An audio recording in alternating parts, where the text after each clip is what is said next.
বন্ধুরা, বাংলাদেশে প্রথম আমরা দিদির বাড়িতে উঠেছিলাম। ওটা হচ্ছে ফরিদপুরে। ওখান থেকে আমরা প্রথম গেলাম বঙ্গবন্ধু শেখ মুজিবুর রহমানের বাড়িতে। ফরিদপুর থেকে গোপালগঞ্জের টুঙ্গিপাড়া যেতে সময় লাগে প্রায় 2 ঘন্টা। দূরত্ব প্রায় 104 কিলোমিটার। যেদিন ওখানে যাই সেদিন ছিল প্রচণ্ড গরম। আমরা পৌঁছতেই ওখানে এত গরমে আমার দিদি প্রচণ্ড অসুস্থ হয়ে পড়ে। তাই যতটা পেরেছি কভার করার চেষ্টা করেছি।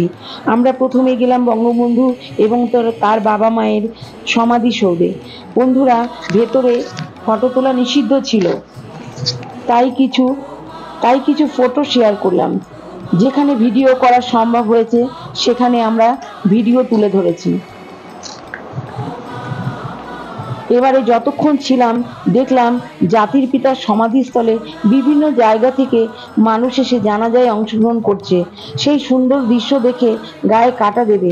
বাংলার আপমার জনতা জাতির পিতাকে এতটা ভালোবাসে, চোখে না দেখলে বিশ্বাস করা যাবে না। সমাধিস্থল থেকে বেরিয়ে বঙ্গবন্ধুর বিশাল ছবির সামনে দাঁড়িয়ে আমরা কিছুটা ছবি তুলে নিলাম। তারপরে আমরা গেলাম বঙ্গবন্ধুর আদি বাড়ি। সেখানে একজন গাইড আমাদেরকে একটু সাহায্য করলেন এবং তিনি আমাদের নিয়ে সমস্ত কিছু বুঝিয়ে দিলেন। বঙ্গবন্ধুর বিশাল ছবির সামনে দাঁড়িয়ে যে ফটোসগুলো তুলেছিলাম সেগুলো তোমাদের সঙ্গে শেয়ার করলাম। এবারে আমরা ওই গাইডের সঙ্গে চলে গেলাম বঙ্গবন্ধু শেখ মুজিবুর রহমানের আদি বাড়িতে।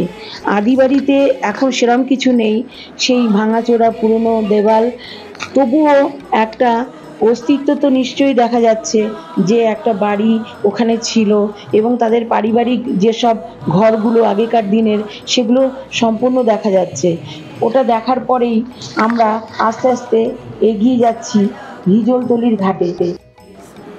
সেই হিজলতলার ঘাট, সেই হিজল গাছটা এখনো বিদ্যর্পে দাঁড়িয়ে আছে, যে গাছের থেকে লাফ দিয়ে বঙ্গবন্ধু শেখ মুজিবুর রহমান গোসল করতেন, তার ভাই এবং বন্ধুদের সাথে সাঁতার কাটতেন। ওখান থেকে ফিরে একটু রেস্ট নিয়ে আমরা একটা ডাবওয়ালার কাছ থেকে ডাব খেয়ে বেরিয়ে পড়লাম মিউজিয়ামের উদ্দেশ্যে।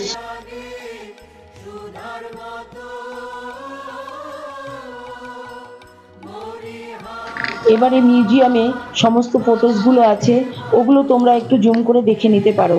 সমস্ত লেখা ওর নিচে রয়েছে। এরপরে আমরা দিদির অসুস্থতার জন্য আর যেতে পারলাম না শেখ রাসেল পার্কে, তবে ইচ্ছাকে সাথে নিয়ে চলে আসতে হলো।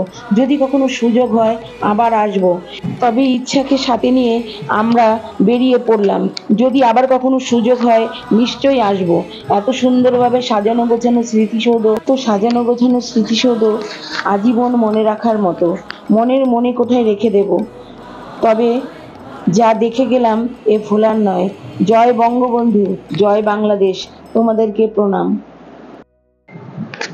বন্ধুরা, আমার সাথে তোমরা এমনি করেই থেকো।